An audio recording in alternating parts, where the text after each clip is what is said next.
As-Sunnah, As-Sunnah, As-Sunnah Foundation. As-Sunnah, As-Sunnah, As-Sunnah Foundation.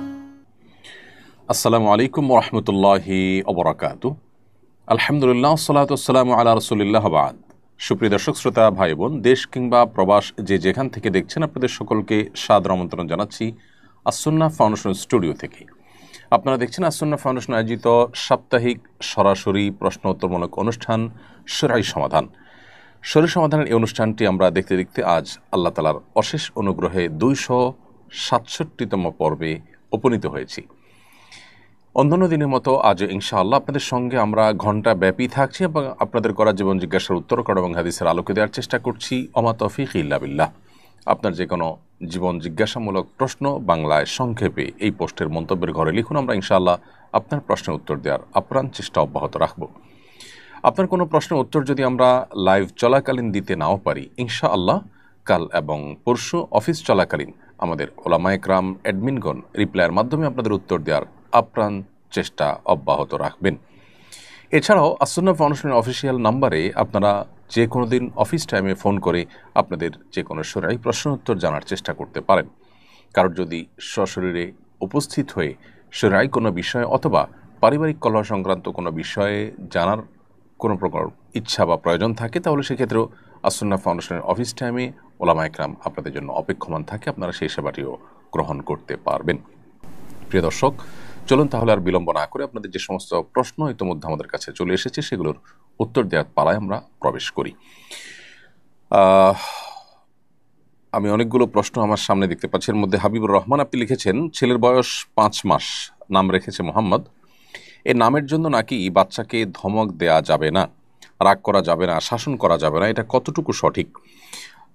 ভাই হাবিবুর রহমান, এই কথাটি সঠিক নয় যে বাচ্চার নাম যদি মোহাম্মদ রাখা হয় তাহলে সেক্ষেত্রে সেই বাচ্চাকে ধমক দেওয়া যাবে না, তাকে রাগ করা যাবে না বা তাকে শাসন করা যাবে না, এরকম কোনো কথা কোরআন সুন্নাহর কোথাও বলা হয়নি। একটি হাদিস বলা হয়, তোমরা যখন কোনো বাচ্চাকে মোহাম্মদ নামকরণ করো তখন তাকে বকাঝকা দিবে না, গালমন্দ করবে না, প্রহার শাসন করবে না। একেবারে ভিত্তিহীন এবং জাল এই হাদিসটি। অন্য 10টি সন্তানকে যেরকম শাসন করা যায়, যতটুকু শাসন করা যায় শরিয়ার সীমানার মধ্যে থেকে, বাচ্চার নাম মোহাম্মদ রাখলে তাকেও একইভাবে শাসন করা যাবে। মোহাম্মদ রাখলে তাকে আলাদা করে দেখতে হবে এবং তার ব্যাপারে ভিন্ন কোনো আচরণ করতে হবে, এমন কোনো বাধ্যবাধকতার কথা শরীয়ত আমাদেরকে নির্দেশ করেনি। সো এ বিষয় নিয়ে আমাদের জনগণের মধ্যে বা জনসমাজে যে আপনার প্রচলিত কথা আছে সেটি একেবারেই মন গড়া এবং ভিত্তিহীন, সেটা কোনো ভিত্তি নেই। একটি জাল হাদিস বা হাদিসের নামে একটা ভিত্তিহীন কথার উপরে ভিত্তি করে আমরা অনেকে এরকমটি মনে করে থাকি। হ্যাঁ, সন্দেহাতীতভাবে নবী করিম সাল্লাল্লাহু আলাইহি সাল্লামের প্রতি মহব্বত এবং তার ভালোবাসা থেকে নিজের সন্তানের নাম মোহাম্মদ রাখা, এটা একজন ইমানদারের ইমানের এবং নবী সাল্লাল্লাহু আলাইহি ওয়াসাল্লামের ভালোবাসার পরিচায়ক, এতে কোনো সন্দেহ নেই। কিন্তু এর মানে এই না যে এখানে নতুন কোনো বিধান প্রযোজ্য হবে। অন্য 10টা সন্তানের মতোই এই সন্তানের প্রতিও বাপ মার দায়িত্ব কর্তব্য সমানভাবেই পালন করতে হবে। সদ্য প্রকাশিত এসএসসি রেজাল্ট অনুযায়ী আমি জিপিএ 5 পেয়েছি। আমি ইসলামিক জ্ঞান অর্জন করতে চাই। কলেজে পড়াশোনার পাশাপাশি কিভাবে ইসলামিক জ্ঞান অর্জন করতে পারি এবং নিজের আমল আখলাক ধরে রাখতে পারি, এই ব্যাপারে পরামর্শ উপদেশ দিবেন। আলহামদুলিল্লাহ, এসএসসি এবং দাখিলের রেজাল্ট প্রকাশ পেয়েছে এবং আমরা অনেক শিক্ষার্থীকে দেখতে পাচ্ছি তারা আলহামদুলিল্লাহ ভালো ফলাফল করেছেন, উল্লাস আনন্দ করছেন। এর পাশাপাশি আপনি একজন শিক্ষার্থী হয়ে সেখানে আনন্দ উৎসব বা উল্লাস যেটাই হোক সেটার পাশাপাশি ইসলামিক জ্ঞান অর্জন করার দিকে আপনি অগ্রসর হতে চাচ্ছেন এবং সেখানে সময় করতে চাচ্ছেন, কীভাবে এগোতে চান সেটি জানতে চাইছেন। এটা সন্দেহাতীতভাবে একটি আনন্দের বিষয় এবং একটি ইতিবাচক দিক। আমাদের তরুণদের অনেকেই আছেন যারা আসলে এই বয়সটাতে এসে তারা নিজের দিন, নিজের নৈতিকতা, নিজের ঈমান, এই ব্যাপারগুলোতে যত্ন নেওয়ার বিষয়ে তারা একেবারেই উদাসীন থাকেন। আপনি তাদের চাইতে ব্যতিক্রম নিজেকে প্রমাণ করেছেন। আমি দোয়া করি আপনার জন্য এবং সেই সাথে আপনাকে বলতে চাই যে ইসলামিক জ্ঞান অর্জন করবার জন্য আপনাকে সর্বপ্রথম যেটি করতে হবে তাহলে কোরআনটা আপনার বিশুদ্ধ করতে হবে। যদি কোরআনটা বিশুদ্ধ থাকে আলহামদুলিল্লাহ, তাহলে পরবর্তী স্টেপে যাবেন। আপনি প্রথম চেষ্টা করবেন কোরআন তেলাওয়াত বিশুদ্ধ কিনা আপনার সেটা চেক করার। আর আপনার আশপাশের মসজিদের কোনো ইমাম মুয়াজ্জিন সাহেবকে দিয়ে যে আপনার তেলাওয়াত পরিপূর্ণ বিশুদ্ধ কিনা সেটা আপনি চেক করাবেন। যদি ত্রুটি থাকে সেটাকে আপনি ঝালাই করবেন একটু সময় বের করে। এবং এটার জন্য কোনো অনলাইন কোর্সের চাইতে সরাসরি প্রত্যক্ষ বা অফলাইন কোনো শিক্ষকের মাধ্যমে শিখলে খুব অল্প সময়ে এটাকে রপ্ত করা যায়। এর পাশাপাশি বেসিক ইসলাম শেখার জন্য ইসলাম শেখার অনেকগুলো অনলাইন অফলাইন কোর্স আছে। যে কোনো কোর্সে ভর্তি হয়ে আপনি এটি শিখে ফেলতে পারেন। আর নিজের হাতের কাছে কিছু বই পুস্তক রেখে, যেমন কোরআন কারীমের একটা অনুবাদ শুরু থেকে শেষ পর্যন্ত একবার পড়ে শেষ করার জন্য আমি অনুরোধ করব। নবী করিম সাল্লাল্লাহু আলাইহি ওয়াসাল্লামের জীবনী গ্রন্থ বা সিরাত গ্রন্থ শুরু থেকে শেষ পর্যন্ত কমপক্ষে একটি সিরাত গ্রন্থ পড়ে শেষ করার জন্য আমি অনুরোধ করব। এবং সেই সাথে নবী সাল্লাল্লাহু আলাইহি ওয়াসাল্লামের হাদিসের ভান্ডার থেকে নির্বাচিত হাদিসের একটি বই, যেমন রিয়াদুস সালিহিন হতে পারে বা অন্য কোনো বই, ফয়জুল কালাম হতে পারে, কোনো একটা বই শুরু থেকে শেষ পর্যন্ত পড়ে শেষ করবেন। পাশাপাশি অনেকগুলো অনলাইন দিনী শিক্ষা প্রতিষ্ঠান আছে, তার কোনো একটিতে বেসিক ইসলামের উপর আপনি কোনো একটা কোর্স করে নেবেন। আসুন্নাহ ফাউন্ডেশন আলহামদুলিল্লাহ এবছর থেকে একটি নতুন উদ্যোগ নিয়েছে এবং প্রথম উদ্যোগটির আমাদের চূড়ান্ত বাছাইয়ের কাজও শেষ হয়ে গেছে এবং ক্লাস শুরু হবে আগামী বুধবার থেকেই। সো এইটাতে পরবর্তী ব্যাচে আপনি চাইলে ভর্তি হওয়ার চেষ্টা করতে পারেন। এখানে আমরা 1 বছর ধরে শিক্ষার্থীদেরকে বেসিক ইসলামগুলো শেখাবো, বেসিক ইসলামের বিষয়গুলো শেখাবো ইনশাআল্লাহ। এবং এরপরে তাদেরকে আস্তে আস্তে আমরা ধাপে ধাপে দায়ী করে দাওয়াতের কাজের জন্য উপযোগী করে তাদেরকে আমরা গড়ে তোলার পরিকল্পনা রেখেছি। তাদের জেনারেল পড়াশোনার পাশাপাশি এই জিনিসটাকে আমরা প্যারালালি চালিয়ে যেতে চাই। আপনি চাইলে এরকম আরও অনেক উদ্যোগ দেশে নিশ্চয়ই অনেকে নিয়েছেন, সেগুলো কোনো একটার সাথে ইনভলভ হয়ে যেতে পারেন। এরপরে প্রশ্ন হলো, ভিন্ন ধর্ম থেকে ইসলাম ধর্ম গ্রহণ করার পর নাম পরিবর্তন করা কি জরুরি? ভিন্ন ধর্ম থেকে ইসলাম ধর্মে আসলেই তাকে নাম পরিবর্তন করতেই হবে এটা নট নেসেসারি। যদি তার নামটা পূর্বে যেটা ছিল সেটা যদি শরিয়ার সাথে সাংঘর্ষিক কোনো অর্থবোধক নাম না হয়, তাহলে আগের নামটা থাকতে কোনো অসুবিধা নেই। ধরা যাক কারোর নাম সুমন, তো সুমন মানে ভালো মনের অধিকারী, তো এই নামটার মধ্যে কোনো খারাপ কিছু নেই এবং এটা অন্য কোনো ধর্মের মানুষের নাম হিসাবে আপনার চূড়ান্ত বা আপনার অর্থের দিক থেকে সেরকম কোনো অর্থ বহন করে সেরকমও না, কিংবা এর মধ্যে শিরপূর্ণ কোনো কিছু নেই নামের অর্থের মধ্যে, তাহলে সেক্ষেত্রে আপনি অবশ্যই এ নাম রাখতে পারেন। অর্থাৎ ইসলাম গ্রহণ করার পরও সুমন নাম থাকতে কোনো অসুবিধা নেই। কিন্তু কিছু নাম আছে যেগুলো আসলে সেখানে শিরক আছে। যেমন কেউ যদি নিজে নামের মধ্যে আপনার ধরুন আপনি হিন্দু ধর্মাবলম্বী ছিলেন, তো হিন্দু ধর্মাবলম্বী থাকার কারণে হিন্দুদের যে ধর্মীয় নাম, যে নামগুলোর মধ্যে হিন্দু ধর্মের নিদর্শন রয়েছে, সেখানে তাদের দেবতা প্রতিমা, তাদের নামের অংশবিশেষ আছে এবং নামের অর্থের মধ্যে শিরপূর্ণ বিষয় আছে, তাহলে সেক্ষেত্রে সে নাম পরিবর্তন করতে হবে। কিন্তু এরকম কিছু যদি না থাকে তাহলে নাম পরিবর্তন করা জরুরি না। আমাদের দেশে সাধারণত মনে করা হয় মুসলমান হলেই নামটা পরিবর্তন করতে হবে। সাহাবা ইকরামের মধ্যে অনেক সাহাবী আছেন, বরং বড় অংশই বলতে পারি আমরা, যারা ইসলাম গ্রহণ করার পর তাদের নাম পরিবর্তন করার কোনো ঘটনা সেভাবে ঘটেনি। তবে হ্যাঁ, কারো কারো নামের ক্ষেত্রে এমন হয়েছে যে আব্দে শামস অর্থাৎ সূর্যের গোলাম, এই টাইপের নাম যাদের ছিল তাদের নামগুলো পরিবর্তন করতে নবী সাল্লাল্লাহু আলাইহি ওয়াসাল্লাম উদ্যোগ নিয়েছেন। অতএব বিষয়টা নির্ভর করে যে নামের অর্থ কি সেটা। তো অর্থটা যদি আপনি খারাপ হয় বা আপনার শিরপূর্ণ হয়, তাহলে সেটাকে পরিবর্তন করতে হবে।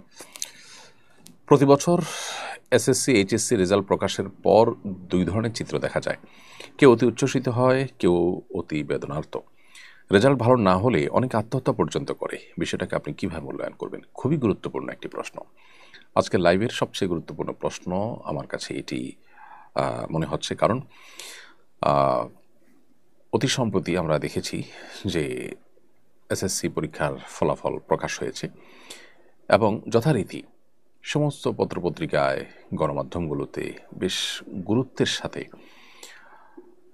ভালো ফলাফল যারা করেছেন তাদের পাশাপাশি তাদের মা বাবার উচ্ছ্বাস, আনন্দ, উল্লাস, তাদের নাচানাচি, তাদের আনন্দে আত্মহারা হওয়ার চিত্রগুলোকে ফুটিয়ে তোলা হয়েছে। কোন একজন গবেষক এবং এ বিষয়ে কোন একজন এক্সপার্টের বক্তব্য শুনছিলাম বেশ আগে। তিনি বলেছিলেন যে আমাদের দেশে যেভাবে পাবলিক পরীক্ষাগুলোর পর, বিশেষ করে এসএসসি, এইচএসসি এ জাতীয় পরীক্ষাগুলোর ফলাফল প্রকাশের পর সারা দেশে বাবা মা এবং শিক্ষার্থীরা যেভাবে আনন্দ উল্লাস করেন, শিক্ষা প্রতিষ্ঠানের মাঠে বের হয়ে আসেন, অনেকে রাস্তাঘাটে নিজেদের আনন্দ প্রকাশ করেন এবং বিশেষ করে মিডিয়াগুলোতে যেভাবে ফলাও করে এটাকে প্রকাশ করা হয়, প্রচার করা হয়, একেবারে প্রথম পাতায় আনন্দ উল্লাসের ছবিকে যেভাবে প্রকাশ করা হয়, এটা পৃথিবীর অন্য কোনো দেশে হয় না। অর্থাৎ একটা পাবলিক পরীক্ষাকে নিয়ে এত মাতামাতি করা, বিশেষ করে এটার ফলাফলকে নিয়ে এত মাতামাতি করা, এটা আসলে অতিমাত্রাই হয়ে থাকে।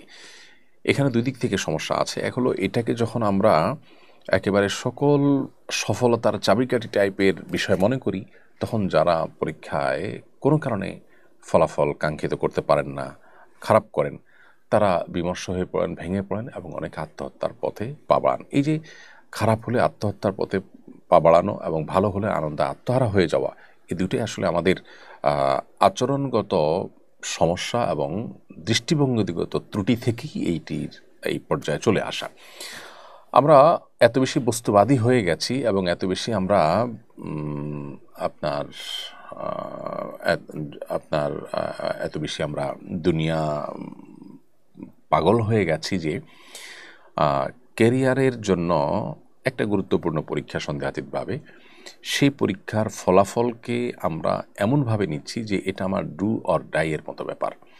একজন ইমানদার, একজন পরকালে বিশ্বাসী, আখিরাতে বিশ্বাসী, একজন বাস্তববাদী মানুষ, তিনি জানেন যে এ ধরনের পরীক্ষায় ভালো ফলাফলের পরে তার চূড়ান্ত সুখ বা দুঃখ কিছুই নির্ভর করে না। আসলে প্রাথমিকভাবে এটা একটা সফলতা, সন্দেহাতীতভাবে এটা আনন্দের একটা কারণ, কিন্তু সে আনন্দে অতি উল্লসিত হওয়া এবং এটাকে নিয়ে অতি মাতামাতি করা কিংবা এটা নিয়ে ভেঙে একেবারে চুরমার হয়ে যাওয়া, এর কোনোটি কিন্তু আমাদের বিশ্বাসের সাথে সঙ্গতিপূর্ণ নয় এবং এটা বাস্তবতার সাথেও সঙ্গতিপূর্ণ নয়।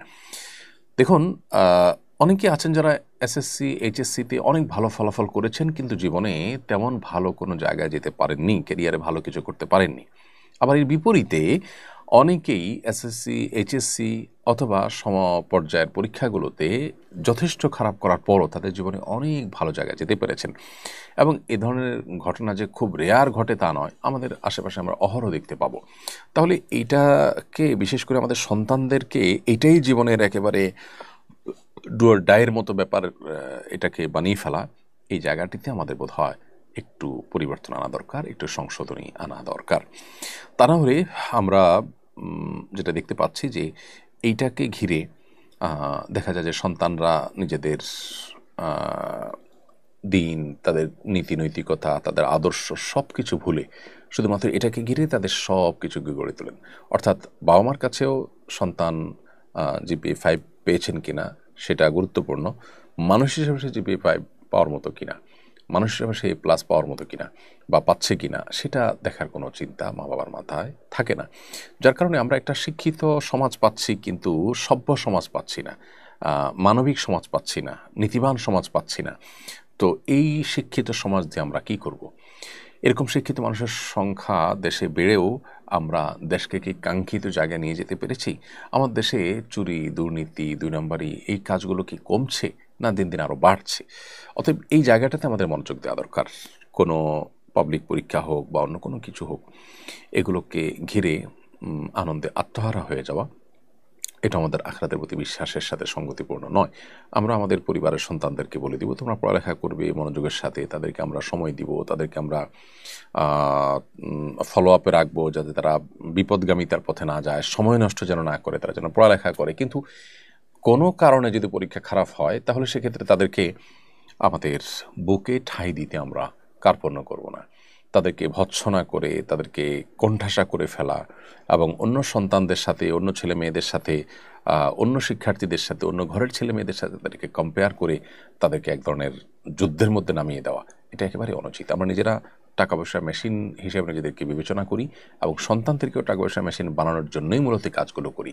এই অতি ক্যারিয়ার ভাবনা আমাদের সেই ভেতরকার বস্তুবাদের একটা চরম যে দুরবস্থা আমাদের ভেতরে বিরাজ করছে সেটাকে শুধুমাত্র প্রকাশ করে। বিধায় আমার মনে হয় এই জায়গাগুলোতে আমাদের নতুন করে ভাববার যথেষ্ট সুযোগ আছে, যে এটা আমার সন্তানের জীবন মরণের মতো কোনো বিষয় নয়। সন্তান মানুষের মতো মানুষ হচ্ছে কিনা, সে নীতিবান হচ্ছে কিনা, সে সঠিক পথে আছে কিনা, সে আল্লাভীরু হচ্ছে কিনা, সে মানবিক হচ্ছে কিনা, তার ভিতরে মানবিক গুণাগুলি আছে কিনা, সেগুলোর পাশাপাশি সে এই একাডেমিক পড়াশোনা যেন ভালো করতে পারে সে চেষ্টা তার মধ্যে আছে কিনা, এগুলো আমরা দেখবো ইনশাআল্লাহ।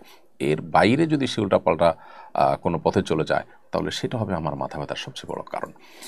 তো আশা করি যে আমাদের দৃষ্টিভঙ্গিটাকে আমরা পরিবর্তন করার চেষ্টা করব, তা না হলে আমাদের শিক্ষার্থীদেরকে, আমাদের তরুণদেরকে আমরা জাস্ট একটা প্লাস্টিকের জীবন উপহার দিলাম। তাদেরকে আমরা তথাকথিত ক্যারিয়ার নামে তাদেরকে একটা পাইপলাইনে দিয়ে আমরা প্রবেশ করে দিলাম, যেটা উন্নত পৃথিবীতে আমরা দেখতে পাচ্ছি যে ছেলেমেয়েরা প্রত্যেকেই যেন ওই বাবার মতোই খাওয়া পড়া এবং দুনিয়াতে বেঁচে থাকার জন্যই আসছেন, ক্যারিয়ারের জন্যই আসছেন। তাদের মধ্যে নীতি নৈতিকতা, আদর্শ, আল্লাভীরুতা, আল্লাহ কাছে জবাবদিহিতা, ঈমান, ইসলাম, আকিদা, বিশ্বাস, আখলাক, এই বিষয়গুলো তাদের কাছে একেবারেই গুরুত্বহীন বিষয়।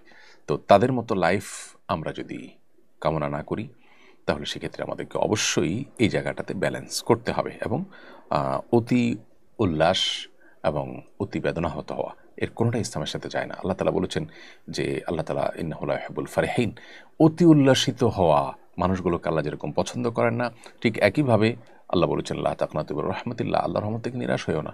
আল্লাহ বলেছেন ওয়ালা ইয়াইআস মির রাউহিল্লাহি ইল্লাল কওমুল কাফিরুন, আল্লাহর রহমত থেকে নিরাশ হয়ে একেবারে হতাশ হয়ে ভেঙে পড়া এটা কাফিরদের চরিত্র। ইমানদার দেয়ালে পিঠ ঠেকে যাওয়ার পরও তিনি আল্লাহর প্রতি আশা হারাবেন না। আমার ফলাফল খারাপ হয়েছে, ইনশাআল্লাহ পরবর্তী ফলাফল ভালো হবে, অথবা এর পরেরটাও যদি ভালো না হয়, এর ভিতরে আমার কোনো কল্যাণ নিহিত আছে, আমার জীবনের সাফল্য হয়তো অন্য কোনো পথে আসবে, কখনো আশাহত হওয়া যাবে না। এরপরে প্রশ্ন হলো, আমাদের এক হিন্দু প্রতিবেশী মারা গেছেন, মৃতের আত্মীয় স্বজনকে সান্ত্বনা দেয়া এবং সমবেদনা জানানো যাবে কিনা? উত্তর হলো, আপনার প্রতিবেশী হিসাবে একজন হিন্দু, তিনি প্রিয়জনকে হারিয়েছেন, বেদনাহত হয়েছেন, সন্দেহভাবে আপনি তাকে সান্ত্বনা জানাতে পারবেন, কিন্তু আপনাকে লক্ষ্য রাখতে হবে সান্ত্বনা জানাতে গিয়ে এমন কথা যেন না হয় যেটি কোনো মুশরিক হলে সেই মুশরিকের জন্য ক্ষমা প্রার্থনামূলক দোয়া আল্লাহর কাছে যেটি নিবেদন করা হয়ে থাকে সেরকম কোনো কথা যেন না আসে, কারণ সেটি আসলে তার বিশ্বাসের সাথে আসলে যায় না। তিনি নিজে যেখানে জীবদ্দশায় যে বিশ্বাসটা লালন করেন না, অথবা যে প্রতিবেশী আপনি যাকে সান্ত্বনা দিতে চাচ্ছেন তিনি যে বিশ্বাসটা ধারণ করেন না, তাকে তার বিশ্বাস পরিপন্থী বিষয়ে তার জন্য কামনা করাটাও অসঙ্গতিপূর্ণ, সেটা করা যাবে না। তবে এমনিতেই তারা যেন এই বিপদে ধৈর্য ধারণ করে, তারা যেন ভালো থাকতে পারে, তাদের জন্য কষ্ট না হয় সেই কামনা করা, এবং তাদের কষ্ট লাঘবের জন্য প্রয়োজনে তাদের খাবার আহার পাঠায় দেওয়া, তাদের বাসা বাড়িতে ইত্যাদি, এই কাজগুলো করা যেতে পারে। প্রতিবেশী হিসাবে অন্য ধর্মাবলম্বী হলেও তাদের সাথে সদাচরণ করবার নির্দেশনা কিন্তু আল্লাহ তাআলা কোরআনে কারিমে আমাদেরকে দিয়েছেন, অতএব সেই জায়গা থেকে আপনি এটি করতে পারেন। সম্প্রতি 2000-এর অধিক যৌনকর্মীকে সমাজ কল্যাণ মন্ত্রণালয় থেকে আর্থিক সহায়তা করা হয়েছে, এটা উচিত হয়েছে কি না? দেখুন, যৌনকর্মীদেরকে আর্থিক সহযোগিতা করা বা অন্য কোনো সহযোগিতা করা মৌলিকভাবে এটা তো দোষণীয় কোনো বিষয় নয়, কিন্তু সমাজ কল্যাণ মন্ত্রণালয়ের উপদেষ্টা যিনি দীর্ঘদিন যাবৎ, তিনি উপদেষ্টা হওয়ার আগে থেকেই তার যে কর্মকাণ্ড, উপদেষ্টা হওয়ারও পরও তার যে কর্মকাণ্ডগুলো, বিতর্কিত কর্মকাণ্ডগুলো রয়েছে, সেটা আমরা সবাই কম বেশি জানি। দুঃখিত। এদেশে যৌনকর্মীদেরকে, পতিতাদেরকে পুনর্বাসন করা, তাদেরকে সুন্দর এবং সুস্থ স্বাভাবিক একটা জীবন উপহার দেওয়ার প্রচেষ্টা না করে, বরং তারা যে বিভিন্ন রকমের দালালদের খপ্পরে পড়ে ভুল পথে এসেছেন, সেই পথেই তাদেরকে টিকিয়ে রাখার জন্য তিনি কাজ করছেন। অতএব এই যে টাকা দেয়া হয়েছে, এই টাকা দিয়ে যদি তাদেরকে তাদের কাজের প্রতি প্রণোদনা দেওয়া হয়, আরও উৎসাহ দেওয়া হয়, তাহলে এটা হবে জনগণের ট্যাক্সের টাকার অপব্যবহার। আমি মনে করি বাংলাদেশের 1% মানুষও যদি মতামত নেওয়া হয়, তাহলে এই পতিতাবৃত্তি বা পতিতাদের এই কর্মকাণ্ডের জন্য তাদেরকে আপনি উপহার, পুরস্কার, অথবা তারা তাদের এই কাজে যেন টিকে থাকে সেজন্য আরও সহযোগিতা করা, এটার ব্যাপারে একটি টাকা জনগণের ট্যাক্সের টাকা খরচ হোক, এটা এদেশের 1% মানুষ আমার মনে হয় না মতামত দিবে। কোনো জরিপেও এটার সপক্ষে মানুষ রায় দিবে বলে মনে করি না। এটা সমাজ কল্যাণ উপদেষ্টা কেন দেশের সবাই জানেন, প্রত্যেকটা মানুষ বুঝেন দেশের মানুষের মেন্টালিটি এবং মানসিকতা। তারপরে জনগণের টাকাকে জনগণের ইচ্ছার বাইরে ব্যবহার করা, এই স্বেচ্ছাচারী মনোভাব এবং এই ধরনের মানসিকতা সম্পন্ন মানুষজন যারা আছে, তারাই কিন্তু অনবরত আমাদেরকে সকাল বিকাল মানবাধিকারের সবক শোনায়, মানুষ অধিকারের সবক শোনায়। জনগণের ট্যাক্সের টাকাকে আপনার খেয়াল খুশি মতো ব্যবহার করার অধিকার আপনাকে কে দিয়েছে? এদেশের মানুষ কি পতিতাবৃত্তিকে পছন্দ করে না ঘৃণা করে? যদি ঘৃণা করে, তাহলে জনগণের ট্যাক্সের টাকাকে তাদের ঘৃণার কাজে আপনি ব্যয় করতে পারেন না। তবে হ্যাঁ, আপনি যদি পতিতাদের পুনর্বাসন করার জন্য টাকা দেন এবং তাদেরকে সেখান থেকে উদ্ধার করে তাদেরকে সুন্দর একটা জীবন যাপন করার সুযোগ করে দেন, একটা চাকরি ব্যবস্থা করে দেন, থাকা খাওয়ার ব্যবস্থা করে দেন, এদেশের কোনো মানুষ সেখানে ভিন্ন মত পোষণ করবে না। প্রত্যেকটা মানুষ সেখানে সাধুবাদ জানাবে। সমাজ কল্যাণ উপদেষ্টা এদেশের সবচেয়ে বিতর্কিত মানুষগুলোর মধ্যে থেকে একটি। সমকামিতার মতো অপরাধ, যেটি প্রচলিত আইনে অপরাধ হিসেবে উল্লেখ করা রয়েছে এবং শাস্তিযোগ্য অপরাধ হিসাবে রীতিমতো আইনে রয়েছে, সেই বিষয়টিকে নর্মালাইজ করার জন্য তিনি চেষ্টা করছেন। অর্থাৎ আইন প্রণেতা যে, সেই আইন প্রণেতার ভূমিকা থেকে, যদিও তিনি সংসদ সদস্য নন, তিনি উপদেষ্টা ইন্টারিম গভর্নমেন্টের, তারপরেও তার এই আইনকে সংরক্ষণ করা বা আইন এবং বিচার কার্য যেন আইন আলোকে প্রতিষ্ঠিত হয়, পরিচালিত হয়, সে বিষয়গুলো দেখভাল করার জন্য দায়িত্বশীল যিনি, তিনি নিজে সেটাকে লঙ্ঘন করার জন্য অপচেষ্টায় রত এবং লিপ্ত আছেন। তো এরকম একজন মানুষ দ্বারায় এই যে আপনার পতিতাদের মধ্যে জনগণের ট্যাক্সের টাকা বিতরণ করার উদ্যোগ নেওয়া হয়েছে, সেটা সন্দেহাতীতভাবে আপনার সমালোচনাযোগ্য এবং সেটা সন্দেহাতীতভাবে জনগণের ট্যাক্সের টাকাকে নিজের খেয়াল খুশি মতো, নিজের যে মানসিকতা তিনি সারা জীবন লালন করেছেন, দেশে পতিতার সংখ্যা বাড়ানোর জন্য যারা কাজ করছেন, তাদের সেই দালালদের কাজটাকে যেন তিনি আরও সাহায্য করলেন এবং তাদের কাজটাকে যেন আরও বেশি তিনি প্রমোশন করলেন এবং সেটাকে আরও যেন টাকা পয়সা দিয়ে এস্টাবলিশ করার চেষ্টা করলেন। বিধায় সন্দেহাতীতভাবে এটা নিন্দনীয় কাজ এবং এ ধরনের নিন্দনীয় কাজ তিনি অনবরত করে যাচ্ছেন। কি যোগ্যতায় তিনি এই পদে এসেছেন সেটা একমাত্র তিনি জানেন এবং যারা তাকে বসিয়েছেন তারা বলতে পারবেন। প্রেগনেন্সি অবস্থায় সুন্দর বাচ্চাদের ছবি দেখলে বাচ্চা হলে নাকি ছবির মতো সুন্দর হয়, এটা কতটুকু সত্য? সম্পূর্ণ মন গড়া কথা, এর কোনো বৈজ্ঞানিক ভিত্তিও নেই, আবার এটা শরীরেই কোনো ভিত্তিও নেই। প্রেগনেন্সি অবস্থায় সুন্দর বাচ্চাদের ছবি দেখলে বাচ্চা সুন্দর হবে, এটা যদি হতো তাহলে তো সবাই বসে বসে সুন্দর বাচ্চাদের ছবি দেখতো। এটা বসে বসে দেখুক কিংবা স্বপ্নে দেখুক, কোনোভাবেই এরকম কোনো কথা নেই যে বাচ্চা ভালো হবে, সুন্দর হবে, চেহারা ভালো হবে, এগুলো নিছকই কুসংস্কার। আমার ছেলে এসএসসি পরীক্ষা ফেল করেছে, অল্পের জন্য সে পাশ করতে পারেনি। রেজাল্ট প্রকাশের পর থেকে সে বিমর্ষ থাকে, বন্ধুবান্ধব আত্মীয় স্বজনের সাথে কথা বলে না। ওর উদ্দেশ্যে সান্ত্বনামূলক কিছু কথা বলবেন প্লিজ। শুধুমাত্র সেই নয়, আরও যে সমস্ত শিক্ষার্থীরা এসএসসি বা সমমানের পরীক্ষা যেটা ফলাফল সদ্য প্রকাশ হয়েছে, সেখানে কোনো এক বা একাধিক সাবজেক্টে পরীক্ষার ফলাফল খারাপ হওয়ার কারণে বা ফেল করার কারণে যারা মন খারাপ করে বসে আছেন, তাদেরকে আমরা বলতে চাই, আল্লাহ রাব্বুল আলামিন বান্দাকে বিভিন্নভাবে পরীক্ষা করেন। বহু মানুষ আছেন যাদের জীবনে একবার শুরুতে অনেক বড় বড় ধাক্কা আছে। এই যে ধাক্কাগুলো জীবনের শুরুতেই আসে, সেগুলোতে তারা যদি নিজেদেরকে শক্তভাবে অটল অবিচল রাখতে পারেন এবং সেগুলোতে যদি নিজেদেরকে টিকিয়ে রাখতে পারেন এবং আল্লাহর পরীক্ষায় তারা যদি সবর করতে পারেন, ধৈর্য ধারণ করতে পারেন, হাসি মুখে যদি আল্লাহর ফয়সালাকে মেনে নিতে পারেন, আল্লাহ রাব্বুল আলামিন তাদেরকে অনেক বেশি সাফল্য পরবর্তীতে পাওয়ার তৌফিক দান করেন। আমাদের প্রিয় নবী সাল্লাল্লাহু আলাইহি ওয়াসাল্লামের জীবনের শুরুতে অনেক ধাক্কা এসেছে। একেবারে জীবনে পৃথিবীতে যখন পৃথিবীর আলো তিনি নিজের চোখে প্রথমবারের মতো দেখেছেন, মাতৃগর্ভ থেকে যখন দুনিয়াতে এসেছেন, তখন এসে দেখেন যে ইতিমধ্যে বাবা দুনিয়া থেকে চলে গেছেন। এরপরে একের পর এক মাকে, দাদাকে, চাচাকে, সব প্রিয়জনগুলোকে হারিয়েছেন। তারপরেও কিন্তু আল্লাহ রাব্বুল আলামিন তার এই নবীকে পৃথিবীর সবচেয়ে সফল মানুষগুলোর কাতারে দাঁড় করিয়েছেন এবং সবচেয়ে সফল মানুষ ছিলেন তিনি। তার আদর্শকে পৃথিবীতে সবচেয়ে অল্প সময়ের মধ্যে তিনি প্রতিষ্ঠিত করেছেন এবং সবচেয়ে পাওয়ারফুল মানুষ হিসেবে সারা পৃথিবীতে নিজেকে প্রতিষ্ঠিত করেছেন। তাহলে বোঝা গেল যে এসএসসি পরীক্ষায় ফেল হলে আমার সব শেষ হয়ে গেল, এই ধারণাটা ভুল। এটা শয়তান আমাদের মধ্যে সৃষ্টি করে এবং আমাদেরকে নিরাশ করে দেয়। আমি বিনয়ের সাথে বলতে চাই, যারা এরকম পরিস্থিতির মুখোমুখি হয়েছেন তারা যেন সবর করেন, তারা যেন আল্লাহর উপরে ভরসা রাখেন। বহু মানুষ আছে এসএসসির রেজাল্টে অনেক বেশি খুশি হয়, পরবর্তীতে তাদের আর খুশি হওয়ার মতো উপলক্ষ আসে না। কিন্তু এর বিপরীতে অনেকেই এসএসসি অথবা সমান পরীক্ষার ফলাফল খারাপ হওয়ার পর তাদের হয়তো একটু মন খারাপ হয়, কিন্তু তারা সবর করে মনোযোগের সাথে পড়াশোনাকে এগিয়ে নিয়ে যায়। সামনে দেখা যায় তারা অনেক ভালো জায়গায় চলে যেতে পারে। এর জন্য চূড়ান্ত সফলতা তো আল্লাহর হাতে। আর সবচেয়ে বড় কথা হলো যে ইমানদারের এই পৃথিবীর সফলতা কিংবা ব্যর্থতা কোনোটাই এত গুরুত্বপূর্ণ না যে এটার কারণে সে আনন্দে আত্মহারা হবে কিংবা বেদনায় ব্যতীত হয়ে ভেঙে পড়বে। ইমানদার বিশ্বাস করবে যে আল্লাহ রাব্বুল আলামিন এর কাছেই চূড়ান্তভাবে আমাকে ফিরে যেতে হবে। সো আমি আশা করব, আমি অপেক্ষা করব আল্লাহ তাআলা সেদিনের জন্য যেদিন আমাকে বলা হবে তুমি জান্নাতে প্রবেশ করো। আল্লাহ বলেছেন ফামান যুহজিহা আনিন নার ওয়া উদখিলাল জান্নাতা ফাকাদ ফাজ, যে ব্যক্তিকে জাহান্নাম থেকে মুক্ত ঘোষণা করা হবে বা জাহান্নাম থেকে দূরে সরাই নেওয়া হবে এবং জান্নাতে প্রবেশ করানো হবে, সে সফল হয়ে যাবে, সে সার্থক হয়ে যাবে। বিধায় আমাদের চেষ্টা থাকবে সেই জায়গাটিতে যাওয়ার। আল্লাহ আমাদেরকে সেই তৌফিক দান করুন।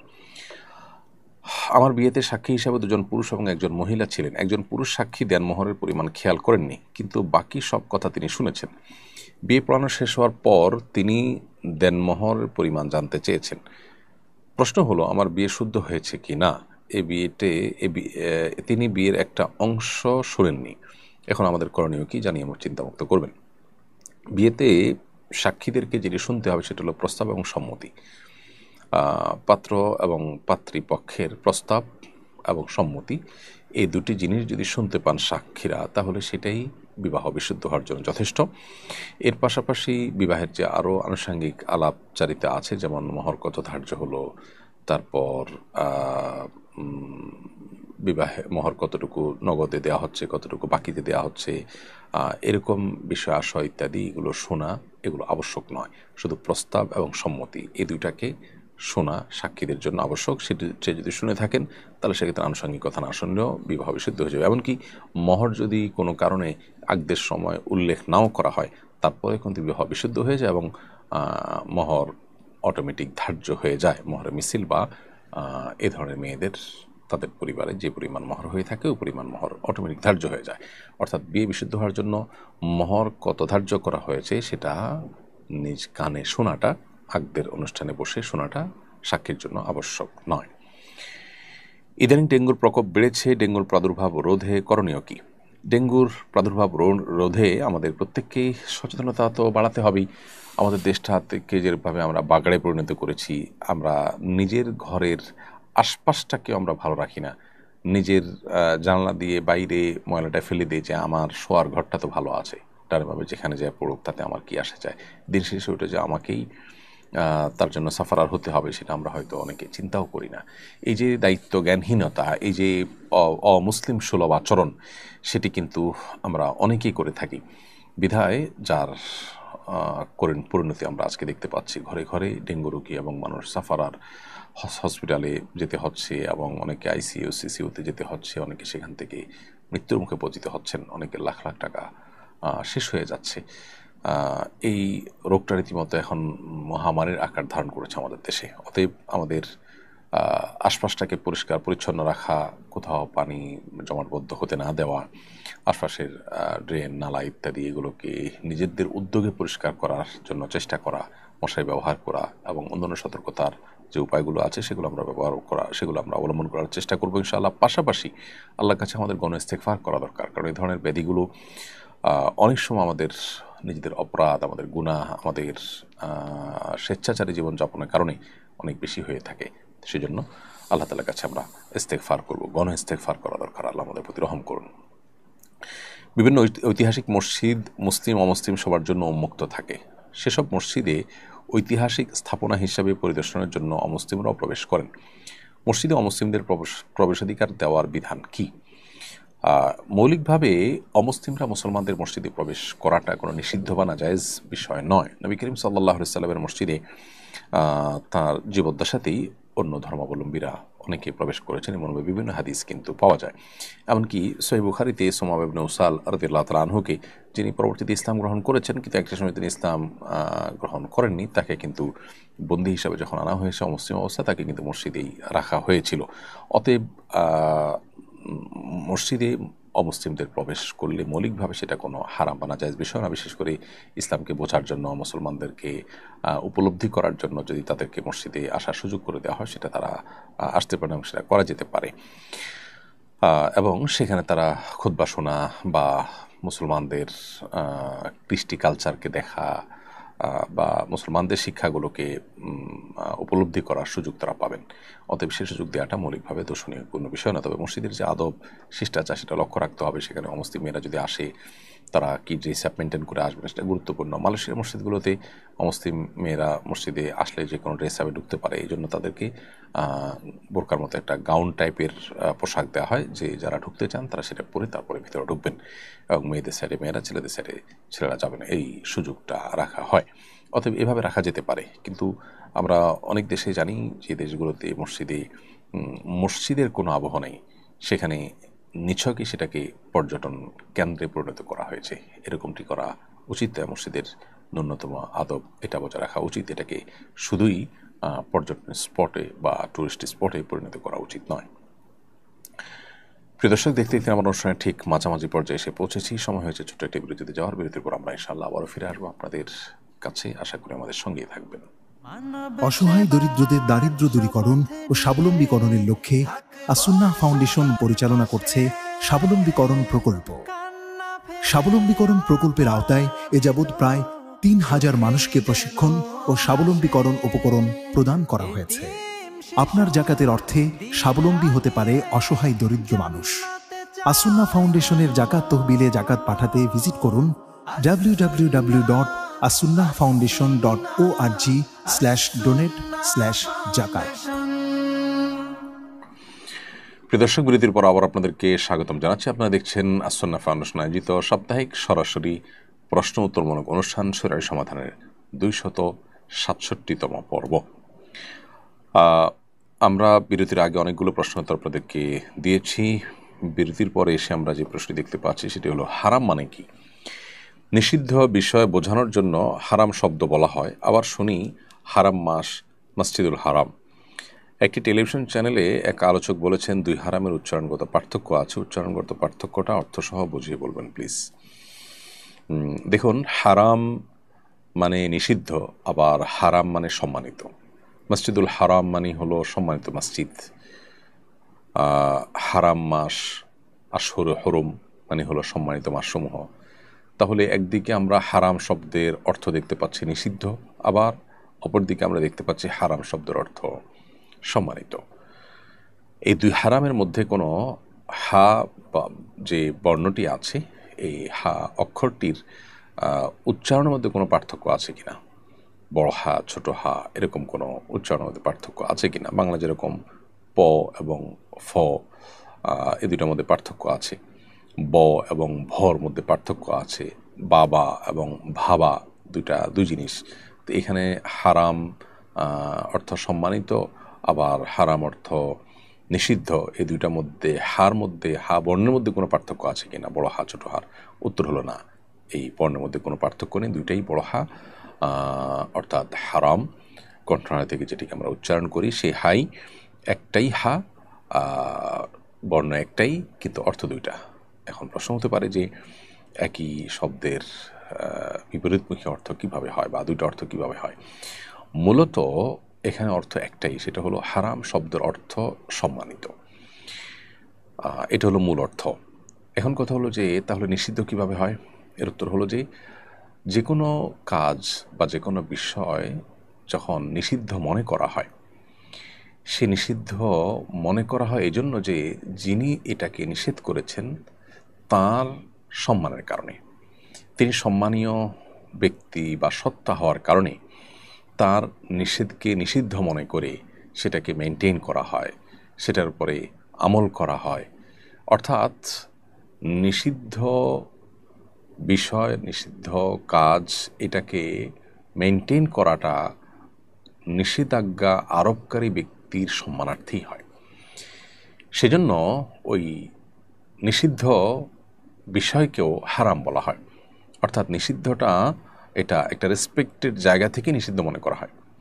ধরুন কেউ একজন আপনাকে বলল এটা নিষেধ, যে বলেছে তার আসলে নিষেধাজ্ঞাকে আপনি কোনোভাবেই আমল নিতে রাজি নন বা আমল নেওয়ার মতো কোনো ব্যক্তি নন। ধরুন রাস্তার উপর হঠাৎ করে কেউ একদিন এসে বললো যে আজ থেকে এটা নিষেধ, এটা দেশে করা যাবে না, সবাই নিশ্চয় হাসাহাসি করবে, তার এই নিষেধাজ্ঞাকে কেউ মানবে না, পাত্তা দিবে না। তো এটা আসলে নিষেধাজ্ঞা না। যদি কোনো বিষয়কে নিষেধাজ্ঞা হিসাবে মানুষ মানে, পালন করে, আমলে নেয়, তখন তার মানে হলো যিনি নিষেধাজ্ঞা আরোপ করেছেন তার সম্মানার্থেই এই নিষেধাজ্ঞার সীমানাটাকে ডিঙানো হয় না, অতিক্রম করা হয় না। তো নিষিদ্ধ বস্তুকে হারাম বলা হয় মূলত ওই নিষেধাজ্ঞা আরোপকারীর প্রতি সম্মানার্থেই। অতএব হারাম শব্দের মূল অর্থ হলো সম্মান। মসজিদে হারাম সম্মানিত মসজিদ, হারাম কাজ মানে নিষিদ্ধ কাজ। এই যে নিষিদ্ধ কাজকে হারাম কাজ বলা হচ্ছে, সেটা কেন? কারণ হলো এটা হলো যে নিষেধাজ্ঞা আরোপ করেছেন তার প্রতি সম্মানার্থে, তার প্রতি রেসপেক্ট থাকার কারণেই এটাকে নিষিদ্ধ করা হচ্ছে, যেটা করা যাবে না, এটা নিষেধ করেছেন আল্লাহ রাব্বুল আলামিন, বিধায় এটা হারাম। এই যে আল্লাহর প্রতি রেসপেক্ট থেকে যেটা করা হচ্ছে না সেটাকেই হারাম বলা হচ্ছে। নিষিদ্ধ বলা হলেও সেটাও মূলত সম্মান প্রদর্শনের খাতিরেই কিন্তু আমরা মেনটেন করে চলেছি, সে অর্থেও এটাকে নিষিদ্ধ করা হচ্ছে। অর্থাৎ এখানে নিষিদ্ধ হলেও সেখানে সম্মান প্রদর্শনের একটা দিক আছে, সে অর্থে বা সেই দিক থেকেই কিন্তু সেটাকে হারাম বলা হয়। তো এজন্য একই শব্দের অর্থ কখনো নিষিদ্ধ হয়, আবার কখনো সম্মানিত হয়, কখনো মূল অর্থটাই হয়, আবার কখনো মূল অর্থের আলোকেই নিষিদ্ধ অর্থটি ব্যবহার করা হয়। এর বাইরে ছোট হা দিয়ে যে হারাম হয়, যেটাকে হাওয়াজ বলা হয়, বা ছোট হা আমরা যেটাকে বলি, সেই ছোট হা দিয়ে হারাম যেটাকে বলা হয় সেটা হলো অনেক অর্থই হয়। তোমাদের থেকে একটা অর্থ হলো ত্রিভুজ টাইপের আপনার বড় কোনো প্রাসাদ, ভবনের নকশা, এগুলোকে হারাম বলা হয়। আর এর বাইরে আল হারাম এ শব্দটি হাদিসে এসেছে বার্ধক্যজনিত যে কষ্ট বা মানুষের বয়োবৃদ্ধ হওয়ার যে অবস্থা, সেটাকে হারাম বোঝানো হয়। নবী করিম সাল্লাল্লাহু আলাইহি সাল্লাম আল্লাহর কাছে দোয়া করতেন, আল্লাহুম্মা ইন্নী আউযু বিকা মিনাল কাসাল, আল্লাহ আপনার কাছে আমি অলসতা থেকে পানা চাই। এবং ওয়াল হারাম, এই হারাম বলতে বার্ধক্যের যে কষ্ট বা বার্ধক্যের যে বয়স, যে বয়সে গেলে মানুষ চলাফেরা করতে অসুবিধা হয়, অন্যের উপর ডিপেন্ডেন্ট হয়ে যায়, এরকম অবস্থা থেকে, অর্থাৎ বার্ধক্যের সেই অবস্থা থেকে নবী সাল্লাল্লাহু আলাইহি ওয়াসাল্লাম আল্লাহর কাছে পানা চেয়েছেন। তো হারাম শব্দের অর্থ বার্ধক্যের সেই সর্বশেষ অবস্থা বা করুণ পরিণতি বা কঠিন অবস্থা, সেটাকে হারাম বলা হয়। আবার হারাম শব্দের আরও অন্য অর্থও আছে, কিন্তু হারাম শব্দটি সম্মানিত, এটি হলো মূল অর্থ, এবং নিষেধাজ্ঞার অর্থ বোঝানো হয় বা নিষেধাজ্ঞার অর্থে ব্যবহার করা হয়। এরপরে ইয়ুমনা ইসলাম আপনি লিখেছেন, আমার 9 মাসের বাচ্চা ভূমিষ্ঠ হওয়ার আগে পেটে মারা গেছে। ভূমিষ্ঠ হওয়ার পর মেডিকেল থেকে তাকে এনে দাফন করতে পারেনি। মেডিকেল কর্তৃপক্ষ কি করেছে তাও জানি না। প্রশ্ন হলো, ওই সন্তান বাবা মার জন্য কি পরকালে সুপারিশ করবে? আশা করি প্রশ্নটা উত্তর দেবেন। বোন ইয়ুমনা, আল্লাহ তাআলা আপনাদেরকে সবর করার তৌফিক দান করুন। ভূমিষ্ঠ হওয়ার আগে যেহেতু পেটে সন্তান মারা গেছে এবং আপনি দাফন করার সুযোগও পাননি, এক্ষেত্রে আপনার সন্তান আপনার জন্য ইনশাআল্লাহ কিয়ামতের ময়দানে জান্নাতে যাওয়ার কারণ হতে পারে, আপনি যদি সবর করেন, ধৈর্য ধারণ করেন, এবং এর বিনিময় যেটা আপনি পাবেন বলে হাদিসে সুসংবাদ দেওয়া হয়েছে, সেটার জন্য প্রত্যাশা করেন আল্লাহর কাছে, আশা করা যায় আপনি সেটি পেতে পারেন। হ্যাঁ, কোনো সন্তান এরভাবে ভূমিষ্ঠ হওয়ার সময় বা ভূমিষ্ঠ হওয়ার আগে বা মাতৃগর্ভে কোনো সন্তান যদি মারা যায়, তাহলে সেক্ষেত্রে সে সন্তান বাবা মার জন্য সুপারিশ করবে এরকম কথা বলা হয়নি। তবে হাদিসে ভাষ্য যেটি মুসনাদে আহমদে এবং তারগিব তারহিবে বিভিন্ন জায়গাতে বর্ণিত হয়েছে, ইবনে মাজায় বর্ণিত হয়েছে, সেই হাদিসের মধ্যে নবী সাল্লাল্লাহু আলাইহি ওয়াসাল্লামের ভাষ্য হলো এরকম যে ইন্না সাকতা লা ইয়াজুরু উম্মাহু বিসুরুরিহি ইলাল জান্নাহ, মাতৃগর্ভে যে শিশু মারা গেছে সেই শিশু কিয়ামতের ময়দানে তার মাকে জান্নাতে টেনে নিয়ে যাবে, জান্নাত দিকে টেনে যাবে, মানে জান্নাতে যাওয়ার কারণ হবে, ভূমিকা রাখবে। অতএব ইনশাআল্লাহ আপনার সন্তান আপনার জন্য সে ভূমিকাটা রাখবেন আশা করা যায়।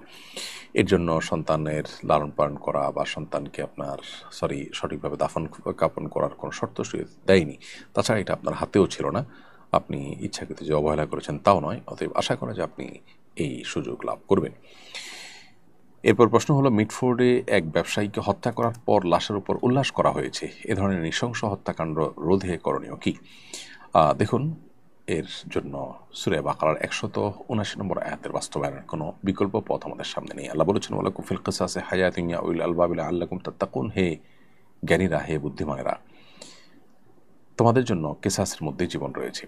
অতএব কেসাস এটাকে পরিপূর্ণভাবে যদি আমরা বাস্তবায়ন করার জন্য সিদ্ধান্ত গ্রহণ করি, কোনো প্রকার আইনের ফাঁকফোকর দিয়ে অপরাধী যেন পার পেয়ে না যেতে পারে, এবং হত্যাকাণ্ড যারা সম্পাদন করে তাদের মৃত্যুদণ্ড এটা যদি নিশ্চিত করা যায় এবং দ্রুততার সাথে নিশ্চিত করা যায়, বছরকে বছর যদি বিচারের নামে সেটাকে ঝুলিয়ে রাখা না হয়, তাহলে সেক্ষেত্রে ব্রিটিশদের যে আইন, অপরাধীদেরকে বাঁচানোর যে আইন, সে আইনের কাঠামো চেঞ্জ করে যদি অপরাধীদের বিচারকে ত্বরান্বিত করা হয়, প্রয়োজনে দ্রুত ট্রাইব্যুনালের মাধ্যমে এই ধরনের লোমহর্ষক এবং এই ধরনের চাঞ্চল্যকর হত্যাকাণ্ডগুলোর বিচার করা হয় এবং খুব দ্রুততম সময়ের মধ্যে বিচার সম্পন্ন করে তাদেরকে যদি শাস্তির মুখোমুখি করা হয়, দৃষ্টান্ত দেওয়ার মতো শাস্তি যদি কার্যকর করা যায়, তাহলে ইনশাআল্লাহ এগুলো থেমে যাবে।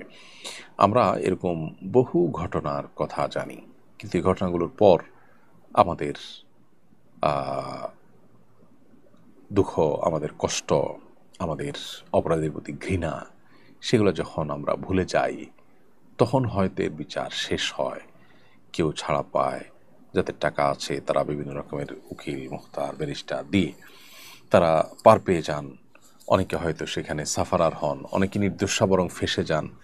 তো আমাদের দেশে এই বিচারহীনতার কালচার এবং বিচার বিলম্ব হওয়ার কালচার, এগুলোর কারণে কিন্তু এই ধরনের অপরাধ কোনোভাবে কমছে না, থামছে না। বিধায় বিচারের দৃষ্টান্ত স্থাপন করা ছাড়া এ ধরনের পরিস্থিতিকে উত্তরণের কোনো পথ আমরা দেখছি না। আল্লাহ আমাদেরকে হেফাজত করুন। খুবই ভয়াবহ একটি চিত্র যেটি পত্রপত্রিকায় উঠে এসেছে, আমরা অনেকে যেটা দেখেছি।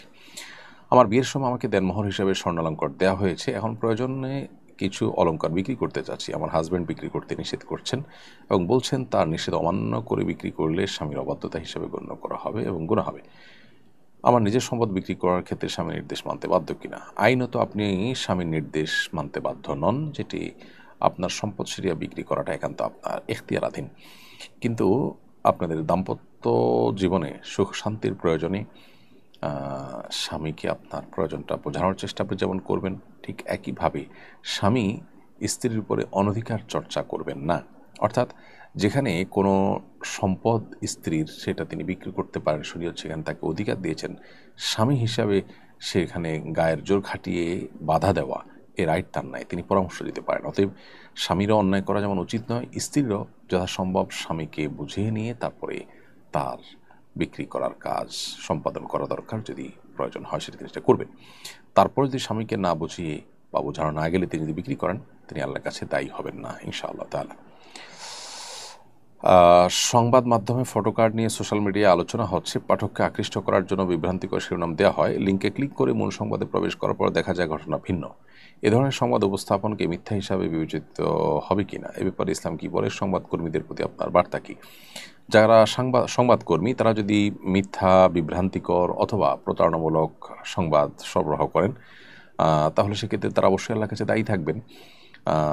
যদি আপনি ফটোকার্ডে বা যে কোনো শিরোনামে একটা দেন আর ভিতরে মূলত আরেকটা থাকে, বিশেষ করে অনেক ইউটিউবারদেরকে এ ধরনের থাম্বনেল ইত্যাদি ব্যবহার করতে দেখা যায়, দুর্ভাগ্যজনক।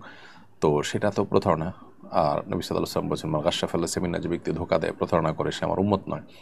বিধায় দর্শকদেরকে ভেতরে এক কথা বলে ভেতরে নিয়ে অন্য কথা তাদেরকে শোনানো বা দেখানো, এটা সুস্পষ্ট প্রতারণা, এটা গুনাহের কথা। আমরা এ ধরনের গুনাহকে গুনাহ মনে করি না, এ ধরনের দোষকে দোষ মনে করি না।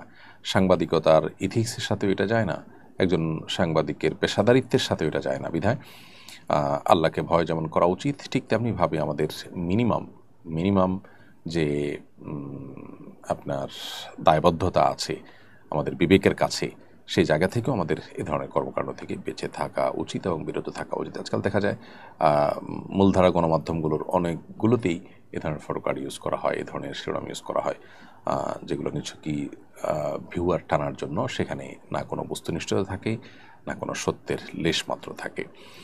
জীবনমুক্ত আকাশ পাখি এই আইডি থেকে আপনি লিখেছেন, আমার স্ত্রী ভুল বুঝে আমার কাছ থেকে দূরে চলে গেছেন, তার উদ্দেশ্য উপদেশমূলক কিছু বলবেন। লাইভের ভিডিও থেকে এই অংশটি কেটে তার কাছে পাঠাবো। আল্লাহ তাআলা আপনার স্ত্রীকে ভুল সংশোধন করে বা তার ভুল বুঝে তাকে আপনার কাছে ফেরত আসার তৌফিক দান করুন। আমরা দোয়া করি।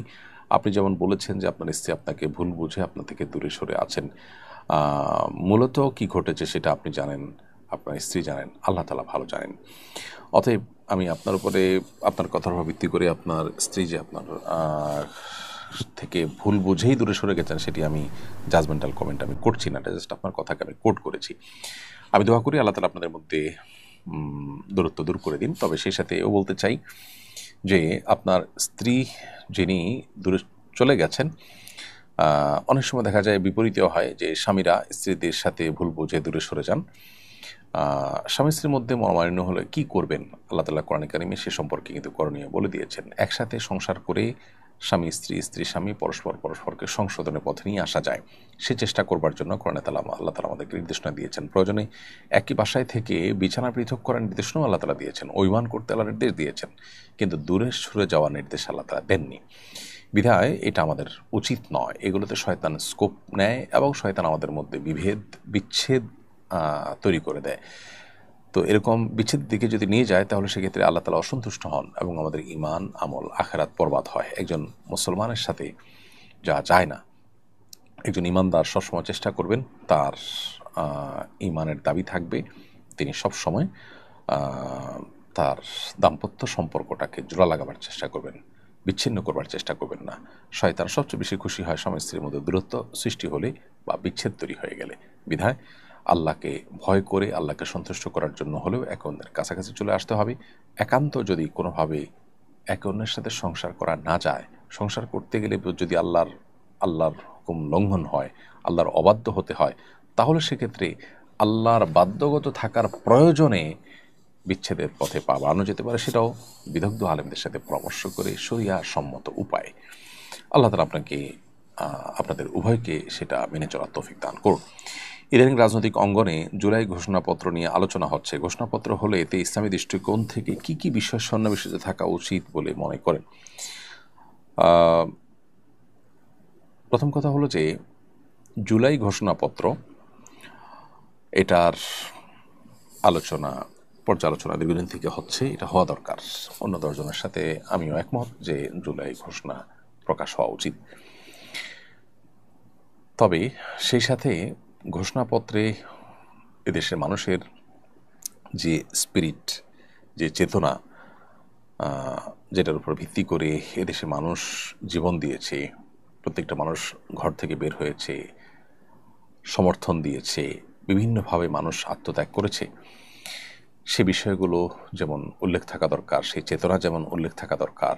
জুলুম, তারপরে ফ্যাসিজম, গুম খুন, তারপরে জোর করে মানুষের উপর আপনার খড়গহস্ত হওয়া বা মানুষের উপর শাসনকার্য পরিচালনা করার বিরুদ্ধে মানুষের যে অবস্থান, সে বিষয়গুলো থাকার পাশাপাশি এখানে ইসলামী মূল্যবোধের বিষয়টা খুব গুরুত্বের সাথে স্থান পাওয়াটা যৌক্তিক।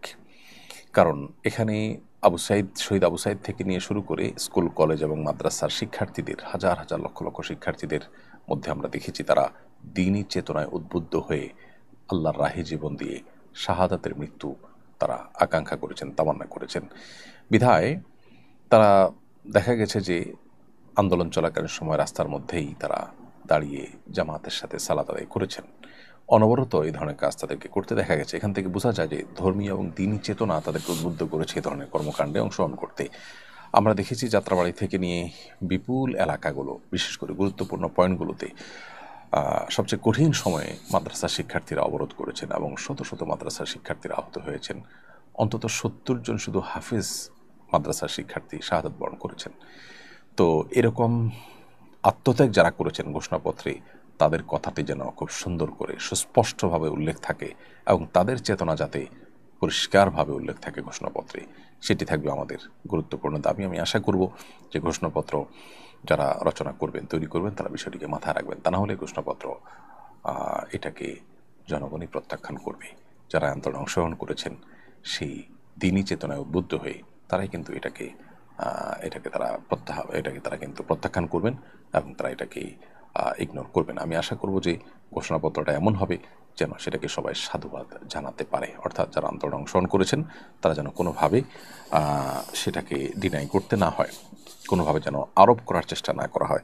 আমরা দেখেছি যে জুলাই আন্দোলনকে এক শ্রেণীর মানুষ সেটাকে কবজা করে তাদের নিজেদের বিভিন্ন এজেন্ডা বাস্তবায়ন করা, বিদেশিদের বিভিন্ন এজেন্ডা বাস্তবায়ন করার মধ্যে এখন লিপ্ত হয়ে গেছেন। সরকারের কোনো উপদেষ্টা যারা জুলাই আন্দোলনের কোনো অংশগ্রহণ ছাড়া, কোনো অবদান ছাড়া উপদেষ্টা হয়ে তারা এখন তাদের বিভিন্ন বিদেশিদের বা এনজিওগুলোর বিভিন্ন এজেন্ডা বাস্তবায়ন করার কাজে লিপ্ত। তো সে বিষয়গুলো যেন না ঘটে সেদিকটা খেয়াল করার জন্য আমরা বিনীতভাবে অনুরোধ করব। তানজিনা আক্তার রিমি লিখেছেন, বাবার বাড়ি থেকে আমাকে কিছু দেয়নি বলে আমার শাশুড়ি আমাকে অনেক কথা শোনান। শাশুড়ির কটু কথা থেকে বাঁচার জন্য বাবাকে আমি চাপ দিতে পারবো কি না? উত্তর হলো না। আপনি আপনার বাবার বাড়ি থেকে কিছু আদায় করার জন্য বাবাকে আপনি চাপ দিতে পারেন না, এটা আপনার বাবার প্রতি জুলুম হবে। বরং আপনি শাশুড়িকে বোঝাবার চেষ্টা করবেন, প্রয়োজনে সবর করবেন। আপনার বাবাকে জানাতে পারেন তিনি স্বেচ্ছায় যদি মেয়ের কষ্ট দূর করার জন্য উদ্যোগী হতে চান, সেটা ভিন্ন বিষয়। বাট তারপরেও আপনার কর্তব্য হবে শাশুড়িকে বোঝানো, বাবাকে কোনোভাবে চাপ দিয়ে তার কাছ থেকে কোনো কিছু আদায় করে দেওয়া, শাশুড়ির মুখ বন্ধ করার জন্য, সেটা আপনার উচিত হবে না। একান্ত নিরুপায় হলে তখন আপনি বাবাকে জানাতে পারেন। এমডি জাহিদ আপনি লিখেছেন, মোবাইলের একটা ফাইলে দরুদ ইব্রাহিম 15 বার কপি করে রেখেছি।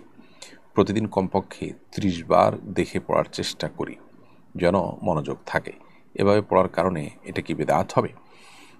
না, এটা বেদাত হবে না, বরং আপনি আপনার মনোযোগ ধরে রাখার জন্য দেখে দেখে সুন্দর করে পড়ার জন্য এটা করেছেন। এটা আপনার নিজস্ব একটা প্রচেষ্টা, এটাকে আমরা প্রশংসনীয় বলবো ইনশাআল্লাহ।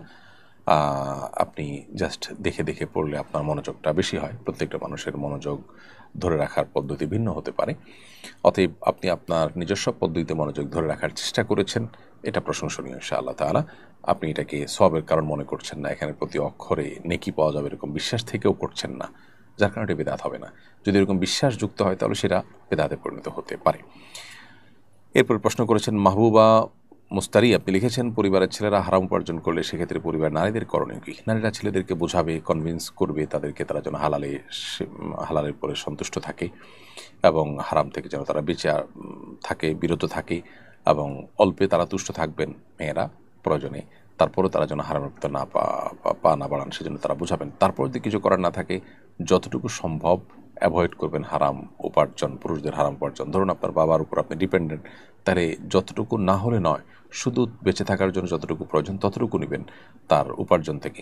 এমনকি বিকল্প উপার্জন যদি আপনার করার স্কোপ থাকে তাহলে সেটা আপনি ভোগ করবেন, বাবারটা প্রয়োজন আপনি অ্যাভয়েড করবেন। যদি সেরকম কোনো ওয়ে না থাকে তাহলে যতটুকু না হলে নয় ততটুকু শুধু আপনি গ্রহণ করবেন এবং একই সাথে তাদেরকে নাসিহার কাজটা অব্যাহত রাখবেন। ইনশাআল্লাহ আপনি আল্লাহর কাছে দায়ী থাকবেন না। এরপরে তানিয়া মিনহাজ, আপনি লিখেছেন, আমার আব্বা গাছ থেকে পড়ে মারা গেছেন, তিনি কি শহীদের মর্যাদা পাবেন? বেশ কিছু হাদিসে অস্বাভাবিক মৃত্যুকে শাহাদাতের মৃত্যু হিসেবে আখ্যা দেওয়া হয়েছে। গাছ থেকে পড়ে মারা গেলে শাহাদাতের মর্যাদা পাওয়া যাবে এরকম সরাসরি কোনো কথা বলা না থাকলেও আপনার দেয়াল চাপা পড়ে মারা যাওয়া, তারপরে পানিতে পড়ে মারা যাওয়া, এরকম বিষয়গুলোর কথা বলা হয়েছে হাদিসে, শাহাদাতের মৃত্যুর কথা। তো এই যে কোনো কিছু নিচে চাপা পড়ে মারা যাওয়া, এটার সাথে সাদৃশ্য বা এটার সাথে মিল আছে এই উপর থেকে পড়ে যে মারা যাওয়াটা, আকস্মিক মৃত্যুটা। তো শাহাদাতের মর্যাদা আল্লাহ চাইলে দিতে পারেন, আপনি তামান্না এবং দোয়া আল্লাহর কাছে করতে পারেন। নুর ইসলাম আপনি লিখেছেন, বউ 2 বছর আগে পরকীয়া করেছে, সেটা জানতে পারে 2 বছর পর, সে এখন ক্ষমা চায়, কিন্তু আমি এটা কিছুতেই মানতে পারছি না। আমার একটা ছেলে সন্তান আছে, তার কথা চিন্তা করে তাকে ছাড়তে পারছি না, করণীয় কি? ভাই নুর ইসলাম, আমরা দোয়া করি আল্লাহ তাআলা আপনার কষ্ট দূর করে দিন। স্ত্রী যদি পরকীয়া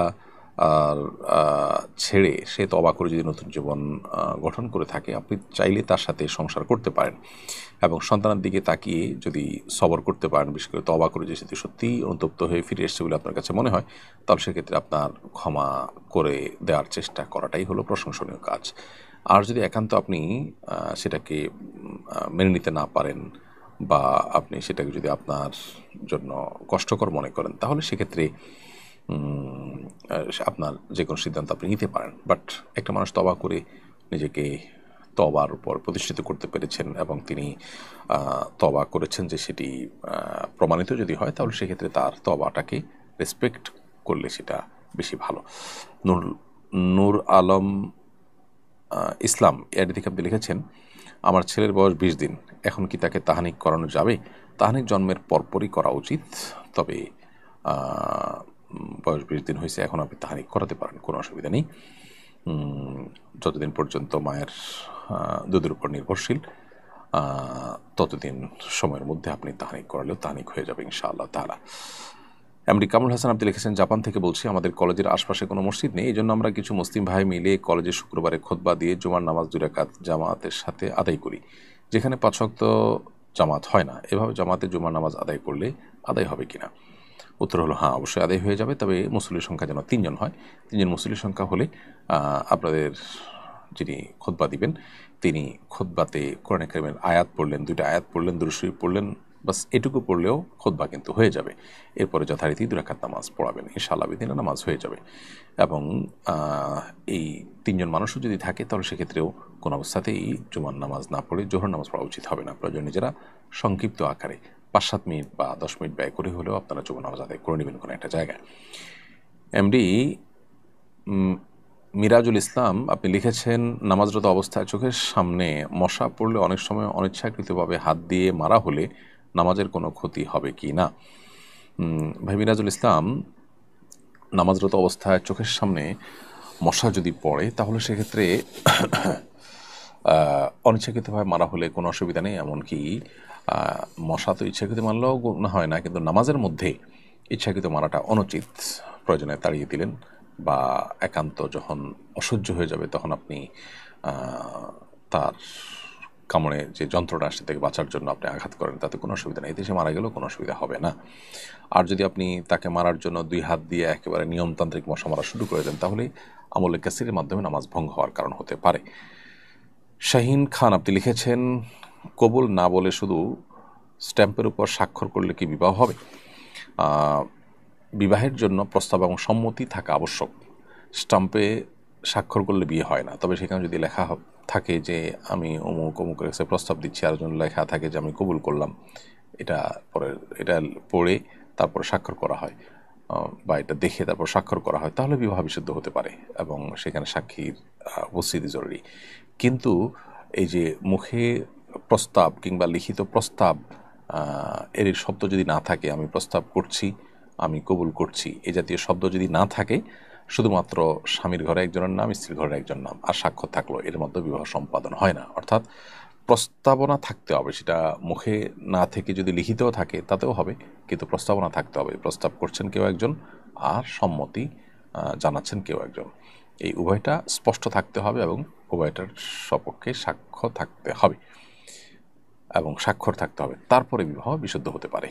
শুধুমাত্র স্টাম্পে স্বাক্ষর করলেন আর সেখানে স্বামীর ঘরে একজনের নাম, স্ত্রীর ঘরে একজনের নাম থাকলো আর বিয়ে হয়ে গেল, ব্যাপারটা সেরকম না।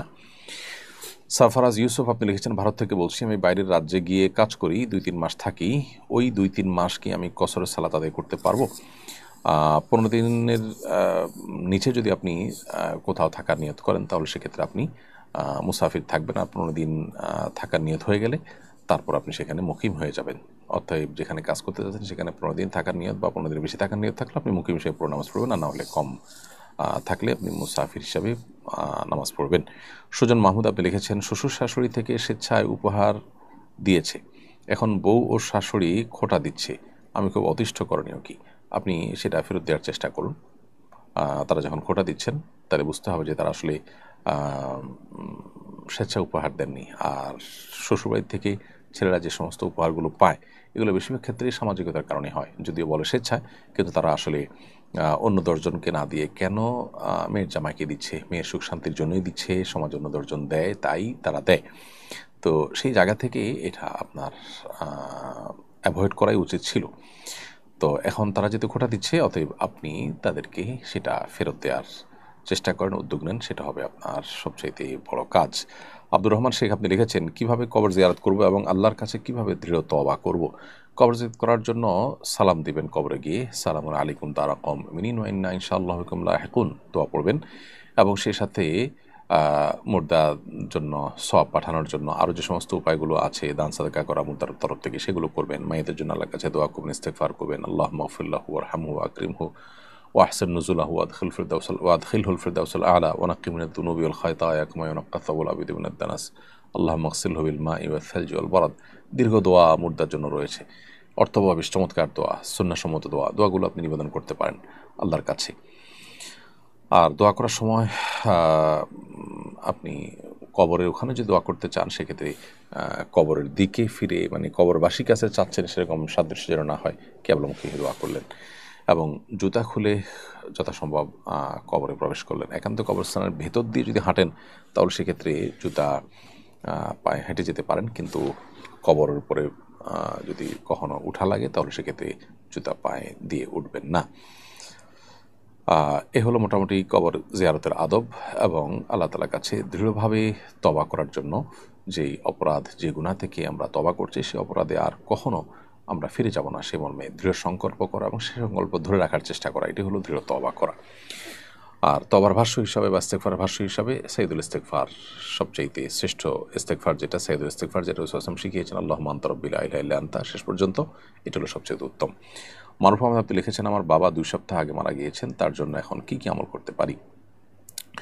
আপনার বাবার জন্য নবী করিম সাল্লাল্লাহু আলাইহি ওয়াসাল্লামের শেখানো আমলটা আপনি করতে পারেন, যেটি সূরা ইবনে মাজাহ বর্ণিত হয়েছে নবী করিম সাল্লাল্লাহু আলাইহি ওয়াসাল্লাম থেকে। তিনি বলেছেন যে তার কাছে বনী সালামার এক ব্যক্তি এসে বলেছেন, হে আল্লাহর রাসূল, আমার বাবা মা দুনিয়া থেকে চলে গেছেন, তাদের মৃত্যুর পর আমি কিভাবে তাদের প্রতি সদাচরণ করব?